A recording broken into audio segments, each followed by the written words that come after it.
Today is Ho-Chunk Day, a day where the indigenous tribe celebrates their culture and community. Now, the holiday became officially recognized by the city of Madison back in 2018, but it's been around for a lot longer than that. NBC 15's Marcus Arsvold spoke to a tribal member who hopes more people think about their culture. Marcus. Ho-Chunk Day started as another day off for the tribe's government employees following Thanksgiving in 2005, but it's grown into a celebration of the people who were here in Wisconsin first. Ann Thundercloud lives in Black River Falls, where she celebrates her Ho-Chunk pride with family and friends, playing games and eating traditional food. The holiday is in November, which is Native American Heritage Month.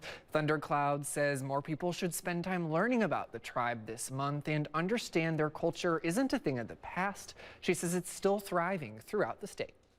Would hope that people would take it upon themselves to educate themselves a little bit more about where they reside and the people that originally inhabited the area, and just take time to understand a little bit more and maybe even acknowledge that that's where you live. And it's not just in the past. We're thriving communities, educators, citizens to this day.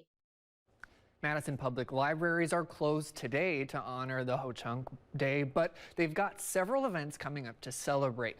There's Native American History Storytelling Tuesday at Central Library. Then you can make beaded earrings at Sequoia Library on Thursday. And then in Janesville at their public library, there's a photo exhibit showing Native American Heritage Month. The events I listed are free, but some require registration. You can register at the Madison Public Library's events page's website. Live in the studio, Marcus Arsvold, NBC 15 News.